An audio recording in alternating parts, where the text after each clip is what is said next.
Salut les humains. Est-ce que vous aussi, vous avez l'impression de passer plus de temps que la moyenne à consommer du contenu intelligent? Que ça soit des livres, des podcasts ou même des cours en ligne, vous êtes du genre à vouloir utiliser votre temps libre de manière constructive en apprenant des choses utiles plutôt que de rester planté devant la télé-réalité.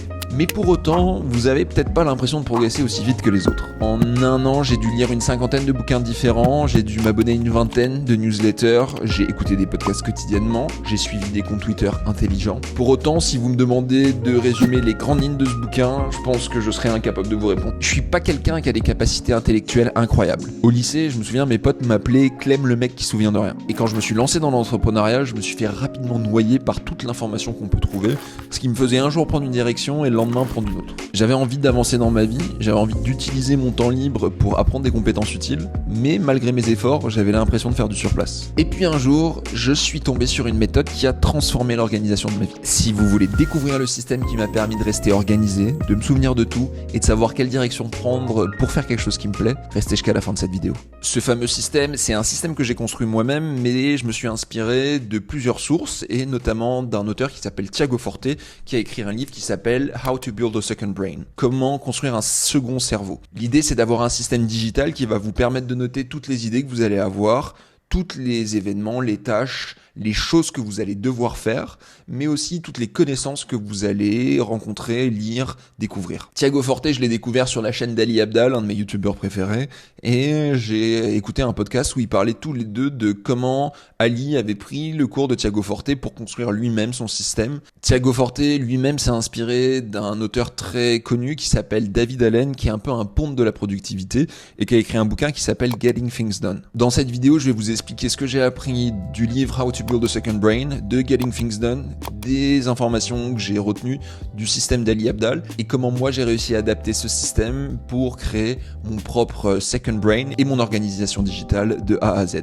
L'idée principale d'un Second Brain, c'est de tout noter, c'est-à-dire tout ce qui va vous passer par la tête, que ça soit une idée, que ça soit une tâche à faire, que ça soit un événement, que ça soit une ressource que vous allez rencontrer quand vous allez lire quelque chose. Il faut partir du postulat que le cerveau humain, il est fait pour avoir des idées, mais il n'est pas fait pour les retenir. Historiquement, il y a des personnalités connues comme Leonardo da Vinci qui avait ce qu'on appelait un commonplace book, c'est-à-dire un livre où il rassemblait toutes les idées et ressources qu'il rencontrait. Aujourd'hui, la révolution digitale nous amène des outils qui sont beaucoup plus performants et qui nous permettent d'organiser nos notes, notre vie en général de manière beaucoup plus efficace. Il faut conceptualiser notre organisation digitale comme un panier de Lego. Chaque Lego, ça va être les petites idées que vous allez avoir ou les ressources que vous allez rencontrer, que vous allez pouvoir ranger et un jour assembler pour créer quelque chose. Vous pouvez aussi voir cette organisation digitale personnelle comme un moteur de recherche. C'est comme si c'était votre Google personnel avec uniquement les informations que vous avez triées et qui sont pertinentes pour vous, qui vont vous aider dans la création de vos projets, aussi vous aiguiller pour savoir où vous voulez aller et bien sûr organiser votre vie pour être productif. La construction d'un cerveau digital, ça s'adresse à plein de typologies de personnes différentes. Que vous soyez créateur de contenu ou en général dans un métier créatif, mais aussi des personnes qui travaillent dans des milieux intellectuels comme des docteurs, des avocats, des commerciaux, des consultants, des entrepreneurs, des gens du marketing. Ça peut aussi marcher et vous aider si vous êtes étudiant ou que vous aimez juste apprendre continuellement sur différents sujets. N'importe quel métier moderne actuel demande de traiter de l'information, de la processer, de la comprendre et de la rendre actionnable et d'en créer une valeur ajoutée. La créativité, on se rend pas compte, mais elle est partout. Que vous écriviez une disserte, que vous rédigiez une présentation, que vous écriviez un mail, que vous soyez en train de monter une vidéo ou même créer un business plan. La créativité, c'est l'idée de rapprocher plusieurs idées entre elles, les faire passer à travers votre perspective et d'en créer une valeur ajoutée. On part jamais de rien. On part toujours de petits blocs qu'on a assemblés entre eux pour créer quelque chose. Mon ancien système, il n'était pas du tout optimisé. Quand j'étais en école de commerce, j'essayais de me rappeler à peu près tout par la mémoire, ce qui a fait que je pense chaque année j'étais au rattrapage. J'avais une mémoire vive qui n'était pas très développée. Quand j'ai commencé à travailler, je me suis mis à prendre des notes papier. Rapidement, je suis passé sur Evernote pour écrire des notes digitales. Mais pareil, c'était un système qui était un peu brouillon, il y en avait dans tous les sens. Il n'y avait pas d'organisation.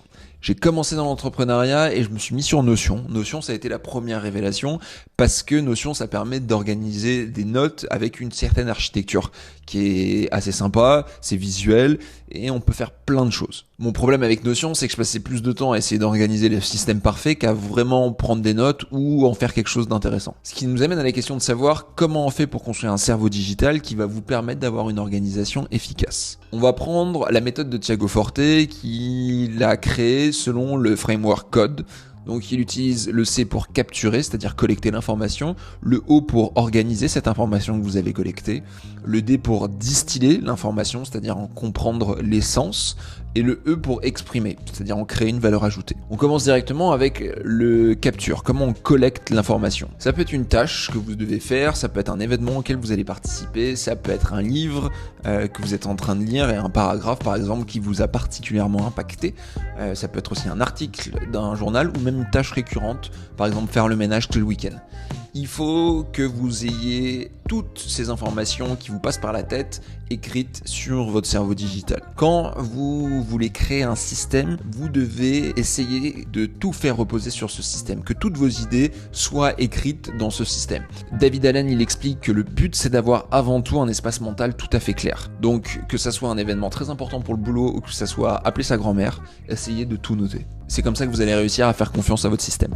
Ce qui est important dans ce process, c'est de vraiment différencier le moment où vous allez avoir des idées, où vous allez collecter des idées, du moment auquel vous allez les organiser et trier ce qui est pertinent et ce qui ne l'est pas. C'est comme n'importe quel processus de créativité, il y a un moment de divergence et un moment de convergence. Un moment où on va avoir plein d'idées et un moment où on va commencer à trier ces idées. Maintenant, de manière concrète, comment on va faire pour collecter l'information ? Il y a deux manières de le faire, soit de la manière manuelle, soit de la manière automatique. Manuellement, j'utilise plusieurs applications. J'utilise Apple Notes pour écrire toutes les idées qui vont me passer par la tête. Que ça soit sur mon ordi ou sur mon téléphone, ce qui est trop bien avec cette appli, c'est qu'on peut la sortir à n'importe quel moment, il n'y a aucune friction, il n'y a pas de temps de chargement.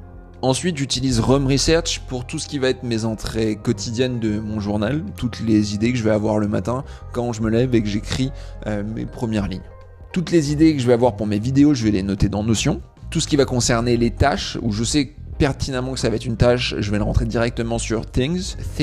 Et la plupart des gens utilisent Todoist, que j'utilisais avant, c'est à peu près la même chose. Et concernant les événements, si je sais pertinemment que ça va en être un, je vais les rentrer dans le calendrier. Maintenant, regardons comment on fait pour collecter de l'information de manière automatique. Et c'est là où toute la magie va opérer. Il y a une application qui s'appelle Readwise et qui permet de connecter votre Kindle à n'importe quelle application de notes que vous avez. Moi, j'utilise l'application Kindle depuis mon iPad et je vais surligner tout ce qui va me paraître intéressant et que je vais vouloir retenir. Ces idées, elles vont être exportées directement grâce à Readwise vers mon application de notes, en l'occurrence Roam Research. Avant, je lisais sur papier et sur Kindle. Depuis que j'ai acheté un iPad, je trouve ça beaucoup plus sympa de lire sur iPad parce que les caractères sont beaucoup plus gros et c'est beaucoup plus facile de surligner. Ça a vraiment changé mon expérience de lecture au quotidien, mais ça m'a aussi aidé à exporter le plus d'idées que j'ai rencontrées qui me paraissaient vraiment pertinentes. Ensuite, en capture automatique, j'utilise aussi CleanShot pour toutes les captures d'écran sur mon ordi et bien sûr des captures d'écran sur mon iPhone qui sont envoyées directement vers l'app photo. Souvent, vous allez vous poser la question, est-ce que je collecte trop d'informations ou pas assez ? Savoir quel est le bon degré de collection, c'est un entraînement. Au début, je suis tombé dans ce qu'on appelle la collector fallacy, c'est un peu le syndrome du collectionneur. En gros, c'est vouloir tout sauvegarder. Mais le problème, c'est quand on a des notes trop importantes, après ça va être difficile de les passer en revue et de savoir extraire ce qui va être vraiment actionnable. Et surtout, il y a un truc de dingue, c'est qu'on a l'impression de bosser quand on fait que lire, que surligner et que importer de l'information, alors qu'on crée pas vraiment de la valeur ajoutée. Ce qui demande le plus d'énergie et ce qui aura le plus d'impact, c'est ce que vous allez réussir à en faire. Pour savoir jauger ce que je dois collecter ou non, je fais confiance à mon intuition, mais aussi à l'entraînement que j'ai mis en place à force de faire ce process. Et je me dis que dans tous les cas, c'est pas très grave parce que je pourrais éliminer ce qui est pas pertinent par la suite. Parce qu'une fois qu'on a collecté l'information, on va l'organiser. On va définir un moment précis dans la semaine où on va organiser cette information. Moi, par exemple, je le fais tous les samedis matins. Il y a deux manières d'organiser votre information. Soit vous le faites par dossier, soit vous le faites grâce à des outils qui vont vous permettre de faire des recherches. Les dossiers, c'est la manière la plus connue. C'est ce que vous allez trouver sur votre ordi, sur votre Drive, sur votre application de notes comme Apple Notes ou Notion. C'est le fait d'avoir une information dans une information et d'avoir une hiérarchie de dossiers. Thiago Forte, dans son livre, il donne une méthode pour organiser vos dossiers qui s'appelle PARA, où ça va être organisé par projet, domaine, ressources et archives. L'idée clé dans l'organisation PARA, c'est d'organiser vos ressources par actionnabilité. Plus les informations vont être urgentes, plus elles vont se retrouver dans des dossiers qui sont hauts dans la hiérarchie, en l'occurrence ceux dans les projets. Si par exemple vous avez le projet de faire du freelance dans quelques mois, vous allez créer un projet freelance et vous allez mettre toutes les notes relatives à ce projet dans ce dossier-là. J'ai vu pas mal de youtubeurs utiliser Para, notamment Thomas Frank. Moi personnellement, j'ai essayé, je suis pas fan de l'organisation, je trouve que c'est pas très intuitif. Je préfère quelque chose qui est concentré sur la méthode de recherche. La méthode de recherche, elle marche sur plein d'applications différentes, que vous utilisez Notion ou Apple Notes, en général, vous avez un outil qui va vous permettre de rechercher dans vos notes. Comme un moteur de recherche, sur Google, rien n'est trié par dossier, on ne pourrait pas retrouver l'information sinon, mais ça marche par mots-clés. Roam Research, c'est l'application qui est uniquement basée là-dessus, c'est-à-dire qu'il n'y a même plus d'architecture de dossier, on a juste une barre de recherche où on va pouvoir taper les mots-clés et ça va ressortir nos informations. Le problème avec les hiérarchies de dossiers, c'est que je passais trop de temps à essayer d'organiser les dossiers de manière parfaite, ça me demandait un temps de maintenance trop important et que je me rendais compte que je travaillais plus à créer le système parfait plutôt que à utiliser mes notes ou en faire quelque chose de constructif. Roam Research, pour moi, ça a été une vraie révolution parce que du coup, il n'y a rien organisé. Toutes les pages peuvent se connecter entre elles parce qu'on peut les connecter comme le système de Wikipédia entre liens interpages. C'est quelque chose d'un peu complexe au début qui, pour moi, au final, a révolutionné ma façon de travailler, notamment avec des connaissances. Ensuite, une fois qu'on a collecté l'information, qu'on l'a organisée à un jour précis, on va la distiller, c'est-à-dire en sortir l'essence. Thiago Forte, dans son livre, il parle du concept progressive summarization, qui est en fait juste le concept de surligner les informations importantes. Ce que je fais également, c'est que chaque semaine, quand je revois mes notes, je vais créer des tâches qui vont sortir de ces notes pour vraiment les rendre actionnables et pas avoir juste de l'information pure mais qui ne me sert pas à grand chose. Vous pouvez distiller l'information chaque semaine quand vous faites votre organisation, mais vous pouvez aussi la distiller quotidiennement. Au début, je la faisais chaque semaine. Maintenant, je me rends compte que à la fin de chaque journée, dès que je sais que j'ai relevé de l'information, je vais essayer de surligner en gras, en jaune, toutes les informations pertinentes, mais aussi d'essayer d'écrire ce que je pense de la note que j'ai relevée. Ça va me permettre vraiment de la rendre actionnable rapidement. Et aussi d'éliminer tout ce qui sert à rien. Et finalement, la dernière étape de ce processus, c'est d'exprimer votre créativité et que toutes ces idées que vous avez rencontrées, qu'elles servent à quelque chose de créatif. C'est évident quand on est créateur de contenu. Ce que je suis en train de faire, la création de cette vidéo, c'est une construction de plusieurs blocs d'idées que j'ai découvert en lisant tous ces bouquins, en passant sur les chaînes et les vidéos YouTube qui parlaient de ce sujet. J'en ai fait des blocs et j'en arrive à créer cette vidéo. Si vous n'êtes pas créateur de contenu, c'est pas grave. Tous les métiers qui touchent à quelque chose d'intellectuel vont avoir besoin, comme on l'a dit au début, de processer de l'information et de créer quelque chose.